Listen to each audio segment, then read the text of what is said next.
蓝湛，你怎么啦？魏无羡忽然想到，蓝家是如此传统的家族，在家人不支持也无法参加的前提下，在异国举办婚礼，真是大逆不道。是不是不想在这里办婚礼？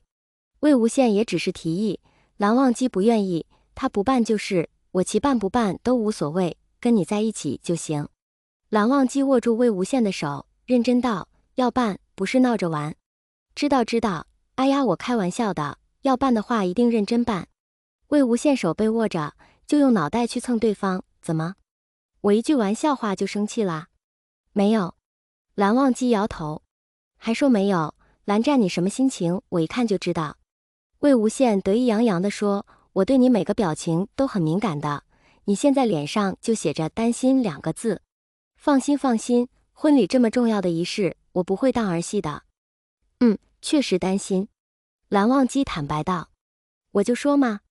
魏无羡坐到蓝忘机的腿上，用手指勾勾对方的下巴，说罢，我们现在认认真真准备婚礼，蓝二哥哥还有什么可担心的？是叔父他们。蓝忘机微微皱着眉头，低声说，他们是不同意，大不了等你叔父和我爸松口了，回国正式复婚后再办场中式婚礼。魏无羡宽慰道。不是。蓝忘机拿起自己的手机给魏无羡看，他们要过来。魏无羡和蓝忘机腻歪这几天，手机都忘记充电，蓝启仁按捺不住让蓝曦臣跟2人联系，可是接连几天打电话都关机，发信息也不回，让2家人都以为他们出什么事了。蓝启仁通过刷卡记录查到蓝忘机的行踪，赶紧联系魏长泽一起出国来寻人。然后呢？魏无羡僵住，他们什么时候抵达？蓝忘机看了一眼时间，应该刚下飞机。魏无羡忽然反应过来，我衣服呢？蓝启仁一行抵达蓝忘机最后留下刷卡记录的地方时，发现只是一家不起眼的小宾馆，楼下是带着别致花园的咖啡厅和老板的家，楼上只有几间客房，不是高档的地方，但品味也不差。魏无羡和蓝忘机正坐在楼下等他们。没事就好，蓝启仁在心里念叨。虽然半路上蓝曦臣接到蓝忘机的回电解释了状况，但直到看到真人，他才感到真正的踏实。侄子没什么变化，虽然一身休闲装扮，但穿戴整齐，精神看起来也很好。而那个魏婴，明明才下午就一副没睡醒的样子，坐也不好好坐，东倒西歪的一点规矩也没有。特别身上的衣服一看就不合身，松松垮垮的扣子也不系好，简直怎么看怎么不顺眼。偏偏还要边挥手边冲你笑，叔父和老爸都来啦，大哥，好久不见啦。蓝启仁和魏长泽一起坐到咖啡桌旁，蓝曦臣则提着3人的行李去柜台办理入住。抱歉啦，我们不是故意失联的，最近几天忙着谈生意，就没注意到手机。魏无羡给2位长辈叫了咖啡，笑嘻嘻的赔罪。去哪里不知道给家里人报告一下吗？蓝启仁心头窝火，忘机也是，公司请过假就算完了。我们不是。魏无羡正要反驳，却被蓝忘机阻止。是我们的错，也是自己大意，害得家长们万里迢迢跑来找人。见蓝忘机诚恳接受批评，魏无羡也只好放低态度。抱歉抱歉，下次不敢了。蓝启仁哼了一声，不想就这么轻易接受道歉，但也不想过度追究。蓝忘机要是有个什么3长2短，他怎么向过世的大哥交代？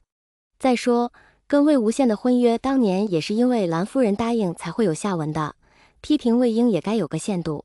见蓝启仁不说话，魏长泽只好开口，生意谈得如何？也该回家了吧？是差不多了。魏无羡有些为难地看向蓝忘机，不知道怎样提婚礼的事情才能让2家家长不生气。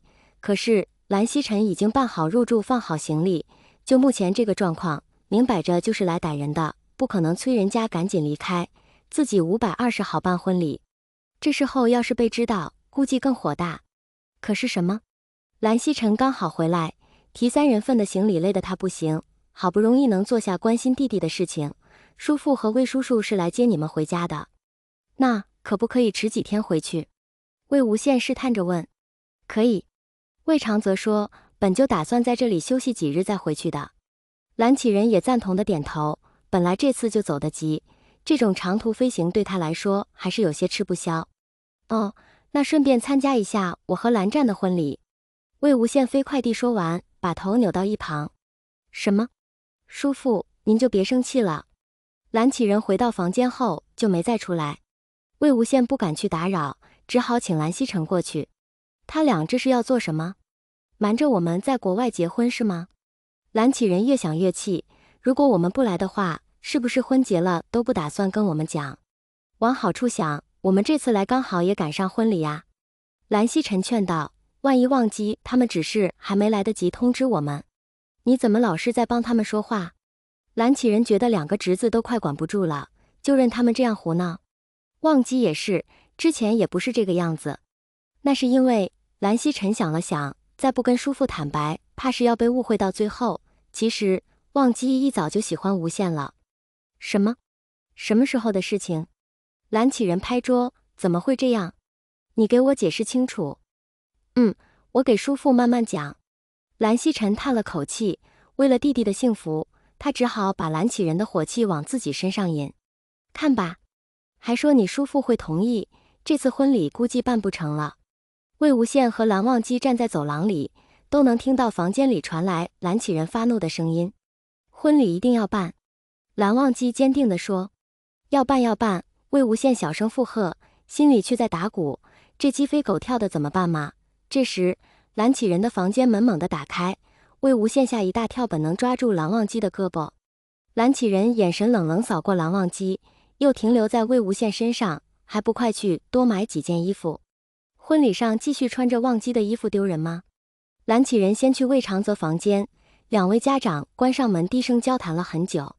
期间蓝曦臣和他们一起待在走廊，刚刚才承受过蓝启仁怒火的他看起来游刃有余，脸上总是挂着淡淡的笑容。叔父应该是同意了的，不用太担心。反而是蓝曦臣在宽慰两人。魏无羡和蓝忘机对视一眼，心里还是忐忑不安。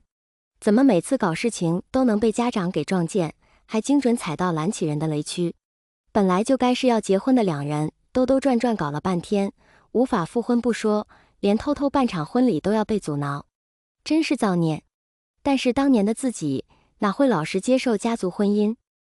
而且谁能那么幸运，指腹为婚的对象真的就是自己的心头好？正想着，房间门打开，你们都进来吧。魏长泽说。